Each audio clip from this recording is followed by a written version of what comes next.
এই জাতীয় নাগরিক পার্টির যে প্রথম আত্মপ্রকাশ যে সমাবেশটা হয়েছিল গতকালকে মানিক মিয়া অ্যাভিনিউতে, সেটা হওয়ার পর সেই বিষয়টা নিয়ে আমি একটা কন্টেন্ট করেছিলাম। সেখানে ভালো মন্দ, প্রত্যাশা, হতাশা সব কথাই ছিল। ভালো কথা বলেছিলাম, তারা যে পরিবারতন্ত্রের বিরুদ্ধে কথা বলছে এটাকে প্রশংসা করেছিলাম, আবার কিছু সমালোচনাও করেছিলাম।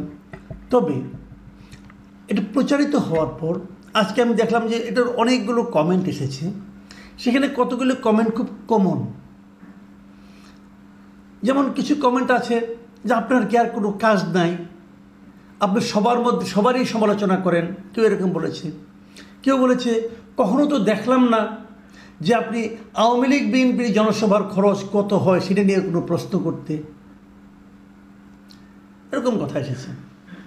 আবার ওইটা তো একটা কমন কথা, আপনি তো কারো ভালো দেখতে পারেন না, আপনি হয়তো চেয়েছিলেন উপদেষ্টা হতে পারেননি, কাজেই আপনি সবারই সমালোচনা করেন। এটা তো কমন, ওটার জবাব আমি একবার দিয়েছি, আর নতুন করে কিছু বলতে চাই না। তবে আমি একটা প্রশ্নটুকু জবাব দিয়ে নিয়ে তারপরে আমি মূল পয়েন্টে আসছি। এই জবাবটা হলো এই যে আওয়ামী লীগ বিএনপির মিটিংয়ে কত খরচ হয়, আওয়ামী লীগ বিএনপি দল চালাতে কত খরচ হয়, এই টাকার উৎস কী, এই প্রশ্নটা কিন্তু আমি একবার না একাধিকবার বিভিন্ন সময়ে বিভিন্ন প্রসঙ্গে আমি বলেছি। এখন গতকালকে মিটিং হয়েছে নাগরিক পার্টির, জাতীয় নাগরিক পার্টি, তো ওই সময় কি আমি আওয়ামী লীগের মিটিংয়ের হিসাব চাইব? এই কথাটা বোঝার চেষ্টা করেন ভাই। যাদের মিটিং হয়েছে তাদেরকে নিয়ে কথা বলছি, তো তখন যা যা আমার ভালো লেগেছে, যা যা ভালো লাগেনি সেগুলো নিয়ে কথা বলছি। এখন আমি আওয়ামী লীগ নিয়ে ওই সময় কথা বলার প্রসঙ্গ আসে, ওই যে আওয়ামী লীগ নিয়ে বলি, কালকে বলবেন জাসদ নিয়ে তো ভাই বললেন না। আচ্ছা জাসদ নিয়েও বললাম, তখন বলবেন যে হ্যাঁ আপনি আওয়ামী লীগ বললেন, জাসদ বললেন, কই জাতীয় পার্টি নিয়ে তো বললেন না। আচ্ছা ওটাও বললাম না, হয় বলবেন জামাত নিয়ে তো বললেন না। এখন আমি যে তাহলে তো আমি এটা নিয়ে কথা বলতেই পারবো না, এইটা নিয়ে বললাম না, ওইটা নিয়ে বললাম না, এটা তো অজুহাত না রে ভাই। আরেকজন বলেছেন যে একমাত্র দেশে আপনি জ্ঞানী, আর কোনো জ্ঞানী নাই। ভাই এখানে জ্ঞানের কোনো বিষয় না। এগুলি হয় কি, আমি একটা কথা বলি, সেই জিনিসটা হলো যখন কোনো একটা বক্তব্য আপনার কাছে খারাপ লাগে, আপনার পছন্দ হয় না, আপনাকে আহত করে, তখন যদি আপনি ওই বক্তব্যের জবাবে যদি আপনার নিজস্ব কোনো যুক্তি না থাকে, তখন মানুষ এ ধরনের আবল তাবল কথাবার্তা বলে। আমি যে কথাটা বলি ভাই, আমি যুক্তি দিয়ে কথা বলার চেষ্টা করি। আমার যুক্তিতে ভুল থাকতে পারে, ভুল থাকলে ভুলটা ধরাই দেন, পাল্টা যুক্তি দেন। আবল তাবল বলে তো কোনো লাভ নেই। আবল তাবল আমাকে লাইনচ্যুত করতে যাচ্ছেন কেন? আপনার পয়েন্টে আসেন। কালকে মিটিং হয়েছে জাতীয় নাগরিক পার্টি, আমি তাদের নিয়ে কথা বলেছি। এখানে আওয়ামী লীগ বিএনপি অন্যরা কেমন আসবে? আরেকটা কথা বলি, যদি আওয়ামী লীগ বিএনপি ওরা যদি ভালোই করতো, তাহলে এই পার্টি নিয়ে আমি আগ্রহ দেখাতাম কেন? আওয়ামী লীগ বিএনপির মতো যাতে না হয়, সেটাই তো আমি জাতীয় নাগরিক পার্টির কাছ থেকে প্রত্যাশা করি। তারা যে কাজটা করে না, সে কাজটা এরা করবে বলে আমি আশা করি। এখানে অন্যায়টা কোথায়? এমন তো না যে তারাও এদের মতো, ওরা অন্যায় করেছে, ওদেরকে কেউ কিছু বলে নাই, অতএব এদেরকেও বলা যাবে না। বিষয়টা তো তা নয়। একটা পার্টি যাত্রা শুরু করেছে, আপনি যদি দুষ্ট লোকের কাছ থেকে টাকা পয়সা নিয়ে পার্টি যাত্রা শুরু করেন, তাহলে কি আপনি কখনোই দুষ্ট লোকের বিরুদ্ধে কোনো অ্যাকশনে যেতে পারবেন? পারবেন না তো। আর এই যে কথাগুলো বলেছি, এগুলো তো আমি না জেনে বলিনি রে ভাই। দেশটা তো ছোট, কে কোথায় যায়, যে কি করে, এগুলো তো আমাদের কাছে কিছু খবর আসে তো সেগুলোর উপর ভিত্তি করেই বলি। কাজে আমি এখনও আশা করব জাতীয় নাগরিক পার্টি তাদের ব্যয়ের একটা হিসাব দেবেন। তাতে হবে কি, তাদের ট্রান্সপারেন্সিটা সবার কাছে প্রমাণিত হবে, সবাই জানবে এটা এমন একটা পার্টি যারা তাদের প্রত্যেকটা পয়সার হিসাব দিচ্ছে। যদি হিসাবটা দিতে পারে তাহলে কিন্তু জনগণের পার্টি হবে। আমি কিন্তু এই পার্টির সমালোচনা করিনি ভাই, আমি এই পার্টিকে সমালোচনা যাতে করতে না হয় সেই পথে অগ্রসর হওয়ার জন্য বলেছি। আমরা তো একটা ভালো পার্টি চাই, সে ভালো পার্টির জন্য যা যা করা দরকার তারা তা করবেন, এটা আশা করি। যাই হোক, আমি এখন মূল প্রসঙ্গে আসি। কালকে আমার কাছে বেশ কয়েকটা সোর্স থেকে একটা চিঠি এসেছে, বারবার এসেছে একই চিঠি। আমি সব মিলে 9 বার পেয়েছি 9 জনের কাছ থেকে আজকে পর্যন্ত। আজকে অনেকে দিয়েছে আমাকে চিঠিটা। চিঠির মূল জিনিসটা কি? মূল জিনিসটা হলো পিরোজপুরের জেলা প্রশাসকের দপ্তর থেকে একটা চিঠি। সেই চিঠিটা হলো গাড়ি রিকুইজিশনের জন্য একটা চিঠি। মানে পিরোজপুর জেলা প্রশাসন কয়েকটা গাড়ি, 5টা গাড়ি চালক সহ রিকুইজিশন করতে চেয়েছে। সরকারের একটা আইন আছে, সেই আইনটা হলো 1988 সালের একটা আইন, অস্থাবর সম্পত্তি হুকুম দখল আইন। মানে সরকার চাইলে, তার যদি প্রয়োজন পড়ে, সে যে কারো একটা গাড়ি, বাস হোক, ট্রাক হোক, জিপ হোক, সে বলতে পারে এই গাড়িটা আপনার, অসুবিধা নাই, কিন্তু সরকারের প্রয়োজন, এখন বিশেষ প্রয়োজনে, অতএব আপনার গাড়িটা আমরা রিকুইজিশন করলাম, মানে গাড়িটা আমি নিয়ে আসলাম। এই গাড়িটা আমি আমার কাজ করব, সরকারি কাজ করবে, করার পর আবার 1 দিন 2 দিন পরে আমি গাড়িটা আপনাকে ফেরত দিয়ে দেবো। রাষ্ট্রের কাজে আপনার গাড়িটা আপনি দিবেন সরকারকে। এই হলো অস্থাবর সম্পত্তি হুকুম দখল আইন 1988। এই আইনের 3-এর 1 ধারা অনুযায়ী সরকার চাইলে জনস্বার্থে যে কোনো গাড়ি রিকুইজিশন করতে পারে। এই সম্পর্কে আপনারা জানেন, নতুন করে বলার কিছু নেই। এই ধরনের একটা চিঠি পিরোজপুর জেলা প্রশাসনের কার্যালয় থেকে দেওয়া হয়েছে, এবং এই চিঠিটা দেওয়া হয়েছে কাকে? বাস মালিকদেরকে। তারা 5টা বাস তাদের প্রয়োজন, এবং সেখানে বলা হয়েছে যে এই যে কালকের যে সমাবেশটা হয়েছে, এই সমাবেশে ঢাকায় আসার জন্য, পিরোজপুর থেকে ঢাকায় আসবে, এই জন্য এই গাড়িটা দিতে হবে। এবং এই গাড়িটা নেওয়ার জন্য, তাদের কাছ থেকে নেওয়ার জন্য মোহাম্মদ মুসাব্বির মাহমুদ সানি, উনি হলো প্রতিনিধি জাতীয় নাগরিক কমিটি পিরোজপুর, ওনার ফোন নম্বর দেওয়া হয়েছে, যে তার কাছে এই 5টা গাড়ি বুঝিয়ে দিতে বলা হয়েছে।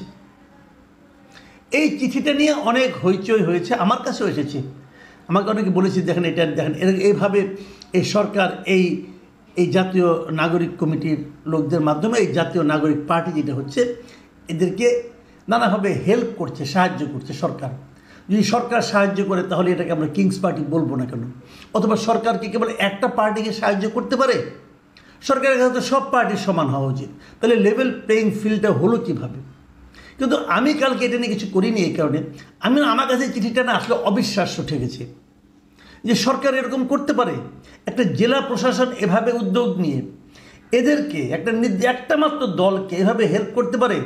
অথবা জেলা প্রশাসন যদি 5টা করে রিকুইজিশন করে দেয়, এতে প্রশ্নটা হলো এটা করতে হবে জনস্বার্থে, রাষ্ট্রীয় প্রয়োজনে।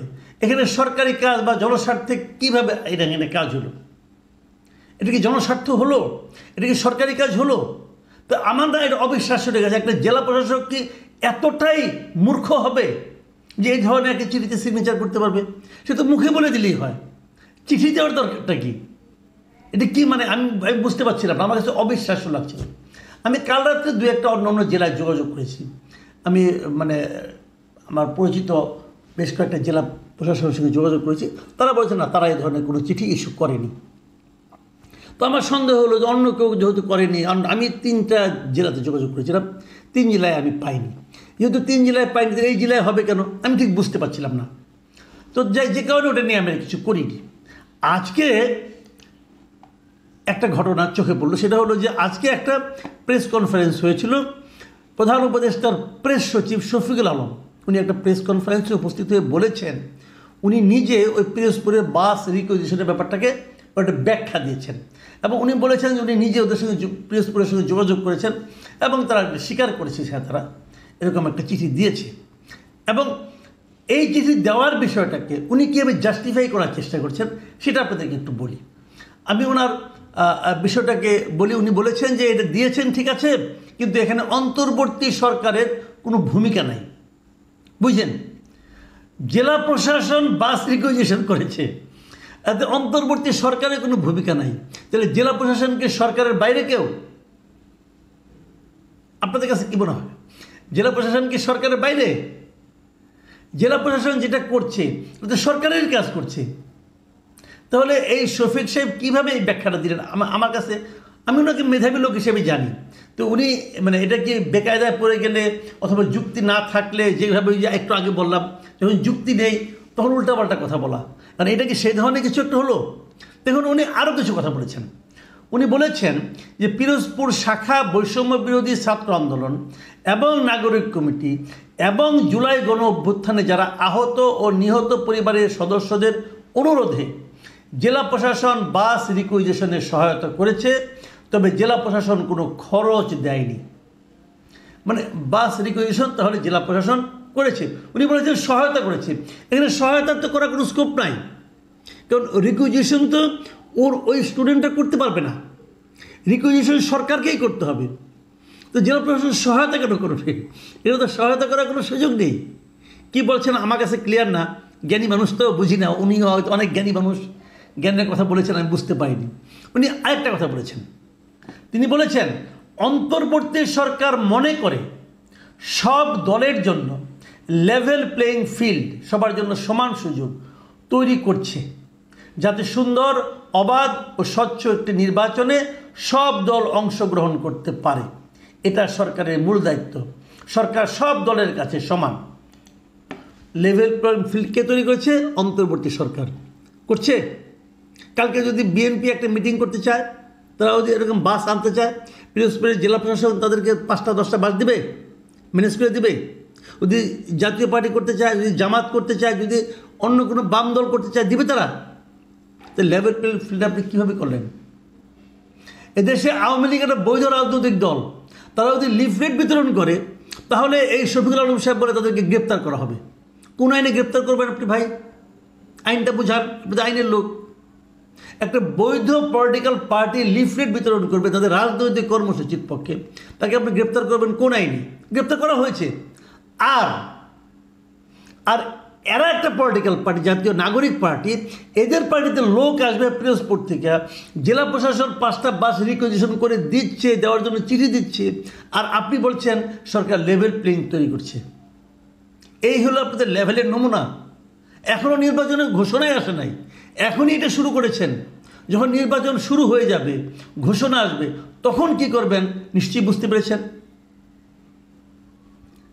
আমি এই জন্য শুরু থেকেই বলছিলাম, এই সরকারের পক্ষে একটা অবাধ, সুষ্ঠু, নিরপেক্ষ নির্বাচন পরিচালনা আসলেই সম্ভব না।